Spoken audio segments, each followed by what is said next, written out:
Welcome back mga kawadwad. Nandito naman tayo sa project ni Engineer Alexander Nieves. Walang intro-introhan, walang edit-edit. Tara, let's go. Ngayon, gagawa tayo ng concrete gutter.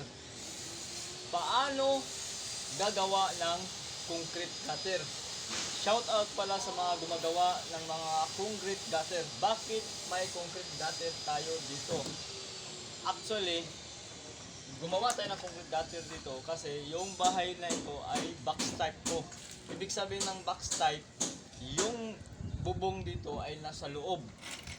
So kadalasan sa ibang mga gumagawa ay hindi na sila gumagawa ng concrete gutter kasi daw matagal. Ang ginagawa na nila ay gumagawa na sila ng metal gutter o yung aludod na ng yero. So ito, ang gagawin natin dito ay concrete gutter para matagalan kasi yung yero pinakalawang yun at nabubutas yun dito sa ilalim. Yun, ang gagawin natin concrete gutter ay itong nandito sa ginuhit ko sa pader. Lapit ka dito. Ito yung ginuhit ko na concrete gutter. Ito yung magiging forma ng concrete gutter natin. So ito ang walling ng gilid dito. So ito, ang ginawa kong concrete gutter dito, gagawa tayo ng forma dito sa ilalim. Ang ginawang sukat ay 20 cm. 20 cm. Ang dito naman banda sa labas ay 25 cm. Yung taas at ang ilalim ay 28 cm. So ang buka ng loob ng concrete gutter natin dito ay nasa 15 cm o equivalent ng 6 inches. Mas maganda, maganda buka, malapad para yung tubig didiretso sa drain. So meron tayong drain dito, ginawa natin ito. So yun. So ang taas naman dito malapit dito sa maano ng bubong ay 17 cm equivalent sa 6.5 cm. So ang dito naman sa may walling banda, nakita yung guhit na ito ay 30 cm po ito. So ang nangyari, ang dapat gawin natin dito ay naka-slide siya.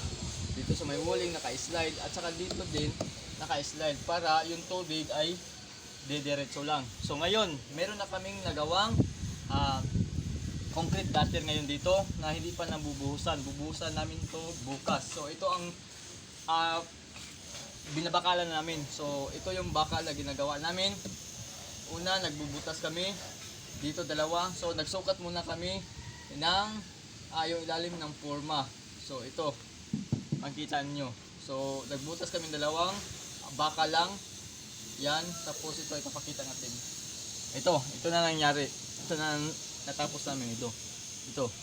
So yung forma natin sa loob dito yung forma natin sa loob ay ilagay natin sa loob dito. Tapos ang kapal ng thickness ng concrete gutter natin dito ay 2.5 inches. Kabila din 2.5 inches. Yung floor nito sa ilalim, ito. Yung thickness nito, ang kapal nito ay nasa 3 inches. So ito lang yung guys, yung paano gumawa ng concrete gutter. At saka mga bakal gamit natin dito ay pwede na siyang 10 mm na rebars. Matibay na to. Ito, tibay na to. At meron tayong downspout dito. 3 bali to. Yun. At saka nandun sa unahan. So yun lang guys. So kung meron man kayong natutunan sa vlog na ito, so paki-share, paki-subscribe sa YouTube at paki-like din. So yun lang. At maraming salamat.